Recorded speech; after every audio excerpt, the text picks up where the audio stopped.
The classroom myth. What if I told you the most powerful learning your child does this week has nothing to do with school? No worksheet, no flashcard, no app. It happens in the car, at the dinner table, in a grocery store aisle when you're running late and just want to get home. Most parents walk right past these moments without realizing what they've just missed.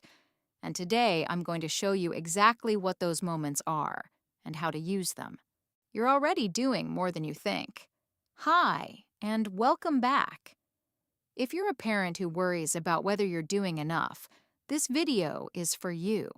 Because what research in developmental psychology keeps confirming over and over is that children's brains are built less in classrooms and more in kitchens, less by teachers and more by you. Today, I want to walk you through 5 ordinary things that families already do every day and show you the small shifts that turn each one into a genuine learning experience. Not intensive, not scheduled, just aware. Let's get into it. The art of the boring errand. Running errands with your child feels like a logistical challenge, but for a young brain, it's actually a masterclass in executive function. The set of mental skills that includes planning, self-control, and flexible thinking. Here's the shift. Instead of just directing your child through the errand, narrate it. We need 3 things. Can you hold the list in your head? Let them check items off. Let them make decisions. We have 2 minutes. Yogurt or cereal first. This isn't busy work. Researchers call it scaffolded planning, and it literally strengthens the prefrontal cortex over time. That's the part of the brain responsible for focus, impulse control, and decision-making. You're not running errands, you're building a better thinker. Cooking together isn't just cute, it's chemistry. When a child helps make a meal, they're encountering science, math, and language all at once.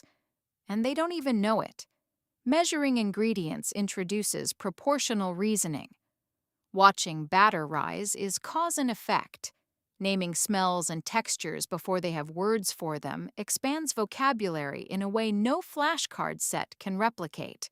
But there's something deeper here. Cooking with a child also teaches them about failure tolerance. Things burn, things collapse, the dough is too sticky. And what happens next, how you respond, models emotional regulation more powerfully than any lecture about frustration management ever could. Stay curious in those moments. Interesting. What do we think went wrong? That one question teaches more than you realize. The question you should stop answering immediately. Children ask a lot of questions, and most parents, because they love their kids and want to help, answer them right away. But here's a counterintuitive insight from language development research. The fastest way to build a child's thinking skills is to occasionally not answer. Instead, pause and say, "That's a great one. What do you think?" And then actually wait. The silence might feel uncomfortable. Sit in it.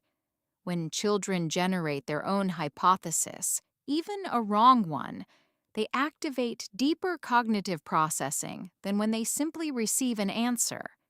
They're not just learning facts, they're learning how to reason. Over time, this habit builds intellectual confidence.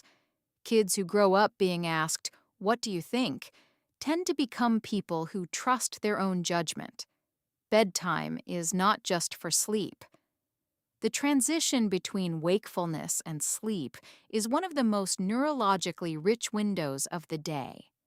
The brain is still processing, emotionally, socially, linguistically. This makes bedtime one of the best opportunities for emotional literacy development. The key is what researchers call emotion coaching. Not just "how was your day," but "what was the hardest part?" Or even, "Did you feel any big feelings today that surprised you?" These prompts help children build an emotional vocabulary, the ability to name what they're experiencing. which is one of the strongest predictors of future social success and mental well-being. And it doesn't have to be heavy.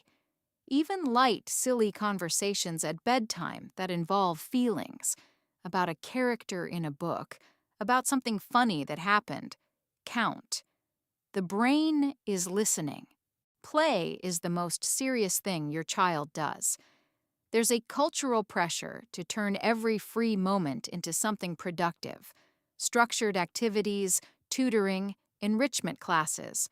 But unstructured play, the kind where kids make up the rules, resolve the conflicts, and direct the story, is where some of the most critical development happens.